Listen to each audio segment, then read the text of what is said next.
Hey everyone, welcome to my world history online videos. Today we are discussing one of my favorite topics, which is the Renaissance. Here are the questions I want you to be able to answer by the end of the video. The first is, what was the Renaissance? And the second is, why did the Renaissance begin in Italy? So you should be able to answer those questions after watching the video. The Renaissance was a historical period of time starting in the late 14th century. It's during this time that Western Europe begins to transform. This transformation is characterized by an extraordinary wave of artistic and cultural innovation in Europe. And the Renaissance is really important because it shatters this medieval view of the world, and it brings Europe into the time period historians designate as the modern age. So it's the shift from the old to the new. The word Renaissance translates into rebirth. And you may be asking yourself, a rebirth of what? It was the rebirth of an appreciation for and the study of classical times, such as ancient Greece and ancient Rome. It was also the rebirth of an interest of the individual and the human capacity to learn, which is called humanism. Tomorrow we'll be exploring humanism in class, but just know that this new concept was completely opposite of the medieval philosophies where excesses and individualism were seen as a sin in the eyes of the church. So why did the Renaissance begin in Italy? In many ways, Italy was unique compared to the rest of Europe during this time period, and it's because of these differences that the Renaissance is going to start there. There are specifically three reasons we are going to discuss. The first is its geography, or its location, and its direct access to trade. Second is Italy's healthy economy and a certain group of people called the merchant class who were very important to the development of the Renaissance. And third is Italy's unique political system and their city-states. So we're going to go through all three of these and explain how each of these contributed to the birth of the Renaissance. It makes sense that the Renaissance begins in Italy because Italy is the home of ancient Rome, and they have a lot of access to the artifacts from ancient Rome, which is the society that Renaissance scholars and artists were trying to emulate. Italy also links Eastern and Western Europe together, making it easy for ideas to spread from Italy's central location. Additionally, Italy's advantageous location on the Mediterranean and Adriatic seas allowed for domestic and international trade to occur much easier in Italy than other parts of Europe. And this had been happening since the Crusades, which is why Italy held so much more wealth during this time period than other parts of Europe. Italy also had a particularly important relationship with the Ottoman Empire as they were trading partners, and a lot of other places in Europe didn't have this. The Ottoman Empire is going to significantly influence the Italian Renaissance. Let's take a look at a map so you can see where this existed. So the grayish-brown area designates the empire's borders, which encompass parts of Africa, Asia, and Europe. So they got pretty stinking rich due to the land and sea trade networks they controlled, and naturally they made really good trading partners. So yes, they were definitely an economic powerhouse.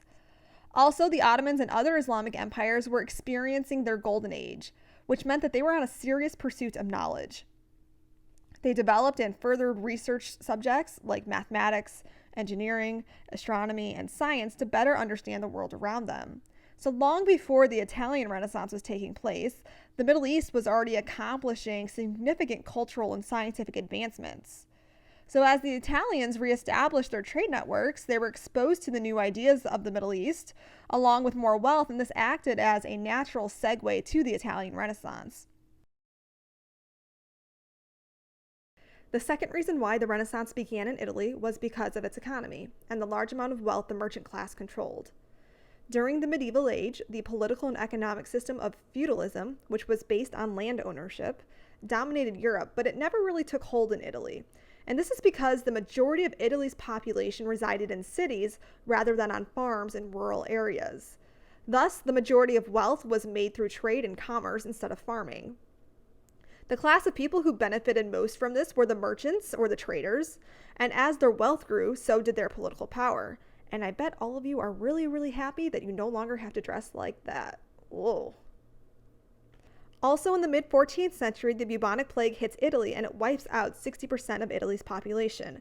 And although death is generally seen as a negative phenomena, it actually had a really positive effect for the people who survived the plague. Since the population decreased significantly, there's going to be an excess of resources. So the common people and the merchant class now had more money or an expendable income to spend on interesting things, like art. The third and final reason why the Renaissance began in Italy was because of Italy's unique political system. Instead of having a centralized government like a king or a queen who controlled the entire country, Italy was instead divided into several wealthy city-states. The four most influential at the time were Florence, Milan, Venice, and Rome. Each of these city-states operated independently of each other, meaning that they had separate laws, economies, and customs. And each city-state is going to become fairly wealthy based off the good or commodity each specialized in producing. For example, Milan was known for their arms and ammunition, while Florence produced some of the most luxurious cloth and textiles. So each city-state relied on these goods to promote their own economies, but they also had to rely on each other in order to make their economies successful. So Florence and Milan and Rome really had to rely on Venice to ship their goods out to the rest of the world, as they had easiest access to the sea. The strong domestic trading network really solidified the economic superiority of Italy at the time.